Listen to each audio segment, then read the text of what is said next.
Through the winding alleys of the old city walks a stranger coaxing notes of haunting sweetness from a silver flute. Wherever his melody drifts, the heavy wooden doors of the house creak open as if by magic. Children step outside, eyes wide and gleaming, as if they were gazing into another world. The music pulls them irresistibly out onto the rough cobblestones. Barefoot, their light garments fluttering, they follow the mysterious piper.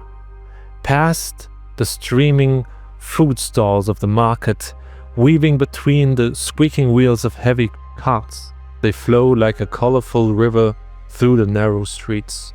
More and more children join the strange procession.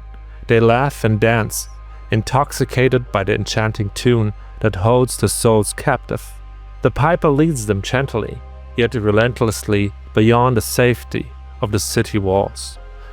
At the edge of the world rises a jagged cliff. Far below, the merciless sea roars, its salty spray rising like the ghosts of the drowned.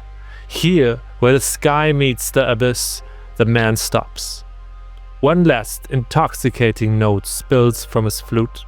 The children, still under the spell, think they're dancing on flower-filled meadows.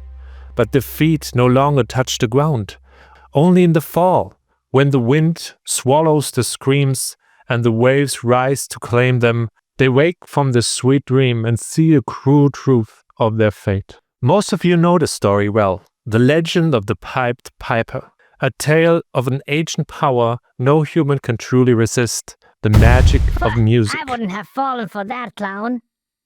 Hey, Lucifer, you sure about that? Because I heard that cats like music. Yeah, but flute music? That wheezy, whiny stuff? Ugh, that makes my fur stand on end. The only great part of that story was when the kids died. Come on, Lucifer, that's pretty dark. What do you expect from a cat from hell? Anyway, I gotta go. Got some mice to torment. Gotta keep moving, you know. That was Lucifer, by the way, my demonic cat. He also shows up as a character in my book. But the story tells us more about the strange power. In July 1518, something just as baffling and unsettling happened in Strasbourg. A woman named Trophea began dancing in the cobblestone streets of the medieval city, for days without stopping, for no apparent reason. It wasn't joyful dancing, but a desperate, compulsive movement that seemed to possess her. Within days, others joined her. First it was 30, then hundreds, all moving through the streets as if pulled by invisible strings. But this time it wasn't a flute's tempting melody. Quite the opposite, there wasn't music at all. No festival, no celebration, just people dancing, driven by a force they didn't understand. Many collapsed from exhaustion, some died. The dancing plague of Strasbourg shows us another side of music's power. Even the absence of music can create a collective, almost magical phenomenon, as if people were so starved for rhythm and melody that their bodies invented the missing music on their own. Music has been with us since the dawn of time.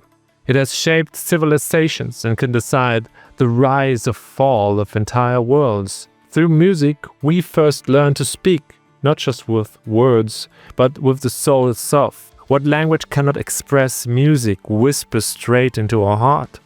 It strikes us suddenly, awakening emotions long buried. It can move us to tears or make us leap for joy. We find refuge in it when the darkest hour has fallen upon us. And it's there when we throw our arms into the sky at a concert, surrendering to the moment in pure ecstasy, like a wave in an endless ocean, carried by a thousand-fold feelings rising from the depths of a soul. Nietzsche once said, "Without music, life would be a mistake." I'm inclined to agree. In this video, I show you the true magic of music and explain why it holds such power over us. You learn why we could hardly survive without it, and even why the most unmusical person can't escape its influence. My name is Oliver McClendon. I'm a musician and author. my novel Crimson Crows, the stories of a band that fights evil with the power of music, is coming soon. If you'd like to know more, check out the info below, link in the description. If you want to dive deeper into the world of magic and music, hit that subscribe button, please. It costs you nothing at all, but might just open the door to something new. This primal quality of music has always fascinated literature too.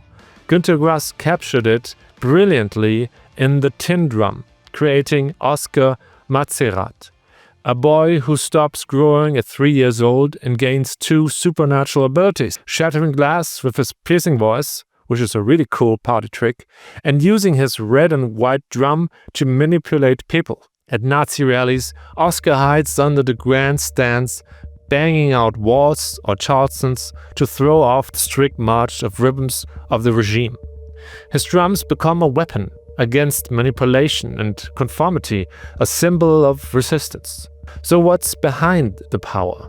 Why does music affect us so deeply? Why can sound and rhythm lure us into both beautiful dreams and terrible deeds? Even Hitler's speeches, with the rhythm and musical cadence, sent people into neutron states. Anthropologists believe music played a key role in the development of language, possibly back in the Stone Age or even earlier. Writers such as Alan Moore has said that language itself is magic. Like music, it can change consciousness through spoken or written words. In those moments, we become puppets of the music, just like the children following the piper or the people in Strasbourg dancing to an invisible beat. But music also has a metaphysical, spiritual side.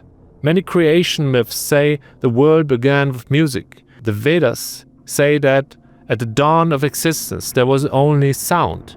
Nada Brahma, the world is sound. In the Gospel of John, in the beginning was the Word, and the spoken word is sound.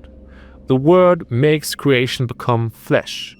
To me, music is magic. The way it shifts your mood and alters your state of mind is nothing short of enchanting.